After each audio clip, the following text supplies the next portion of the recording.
नमस्कार, श्री स्वामी समर्थ. तर आजच्या व्हिडिओमध्ये आपण जाणून घेणार आहोत श्री दुर्गा सप्तशती पाठाबद्दल. तर हा जो ग्रंथ आहे, जो माझ्याकडे आहे तो संस्कृतमध्ये नाही आहे, मराठीमध्ये आहे, प्राकृतमध्ये आहे. श्री दुर्गा सप्तशती हा ग्रंथ मार्कंडेय ऋषींनी लिहिलेला आहे. हा ग्रंथ 700 श्लोकी असून ह्यामध्ये एकूण 13 अध्याय आहेत. दुर्गा सप्तशती म्हणजे देवीचा अतिशय शक्तिशाली ग्रंथ आहे. ही देवी महात्म्य म्हणूनही ओळखले जाते.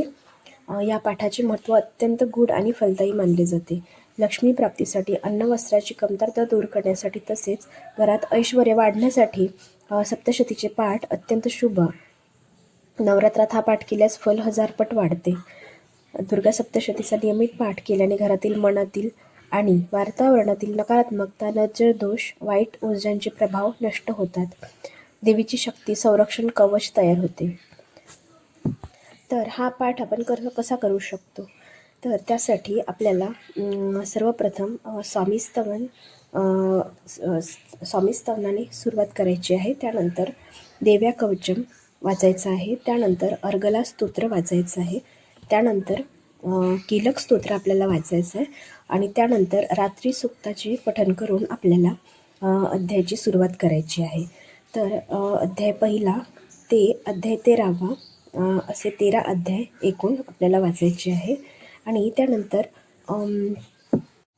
13वा अध्याय झाल्यानंतर देवी सूक्त, प्राधानिक रहस्य, वैकृतिक रहस्य आणि मूर्ती रहस्य वाचायचं आहे. आणि त्यानंतर शेवटी देव्यापराध क्षमापण स्तोत्र वाचायचं आहे.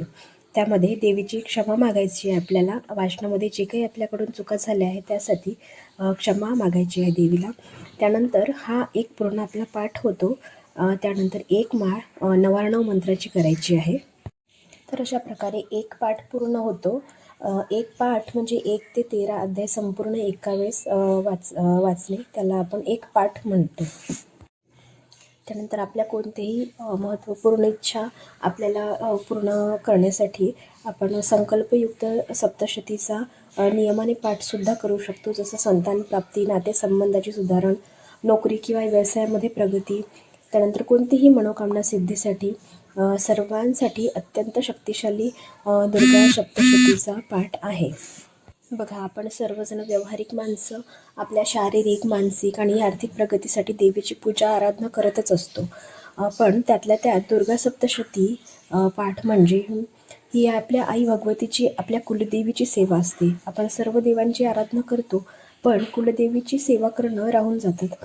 आणि आई भगवतीची जेव्हा आपण सेवा करतो तेव्हा आपली कितीतरी कामे मार्गी लागायला मदत होते. त्यामुळेच घरातील कुठल्याही मंगल कार्याच्या सुरुवातीला आपण सगळ्यात आधी कुलदेवीची पूजा करतोच. तर संकल्पयुक्त जर दुर्गा सप्तशतीचे ग्रंथाचे पारायण आपल्याला करायचे आहे तर 7, 9, 14, 28, 56, 112 अशा प्रकारे पारायणे करता येऊ शकतात. आपल्याला कुलदेवीची सेवा चालू असताना, दुर्गा सप्तशती पाठ चालू असताना सकाळ संध्याकाळ एक माळ 99 मंत्राचा जप करायचा आहे. तर 99 मंत्र ओम ऐं ह्रीं क्लीं चामुंडाय विच्चे हा 99 मंत्र आहे. त्यानंतर पारायणाच्या जर तुम्ही संकल्पयुक्त पारायण करत आहे तर पारायण वर्ज्य करायचं आहे. या ग्रंथाचे 14 पाठ वाचन केल्यास नवचंडी केल्याचे पुण्य आपल्याला मिळते. आणि पाठ केल्यानंतर किंवा संकल्पयुक्त जेव्हा आपण करतो तेव्हा संकल्पयुक्त आपली जेव्हा पूर्ण पाठ होतात तेव्हा आपल्याला हवनाने त्याची सांगता करायची आहे. हवनामध्ये आहुती द्यायची आहे. श्री दुर्गा सप्तशतीचा पाठ करायला बसताना आपल्याला पूर्वेकडे चेहरा करून बसायचं आहे. त्यानंतर ग्रंथ पाटावर ठेवूनच आपल्याला त्याचे वाचन करायचे आहे. ग्रंथ हातात घेऊन वाचायचा नाही आहे. त्यानंतर तो पाठ जो आपण करत आहोत तो आपल्या स्वतःला ऐकू येईल एवढ्या मोठ्या आवाजामध्ये आपल्याला वाचायचं. ग्रंथाची व्यवस्थित आपल्याला हळद, कुंकू, अक्षदा, फूल वाहून पूजा करायची आहे. नमस्कार करायचा आहे. धूपदीप ओवाळायचं आहे. त्यानंतर वाचायला सुरुवात करायची आहे. संकल्पयुक्त आपण पाठ करू शकतो. त्यानंतर तसेच आपल्या रोजच्या नित्यसेवेमध्ये सुद्धा श्री दुर्गा सप्तशती पठण आपण सेवा करू शकतो. जसं की पहिल्या दिवशी स्वामीस्तवनपासून सुरुवात करून नंतर देवी कवच, अर्गला स्तोत्र आणि कीलक स्तोत्र, त्यानंतर रात्री सुक्तचे पठण करून पुढे अध्याय पहिला आणि दुसरा घ्यायचा आहे. तर एका दिवशी 2 अध्याय घ्यायचे आहे. जसं पहिल्या दिवशी पहिला आणि दुसरा, दुसऱ्या दिवशी तिसरा आणि चौथा, तिसऱ्या दिवशी 5वा आणि 6वा. तर असे करून 7 दिवसामध्ये आपला एक पाठ पूर्ण होणार आहे.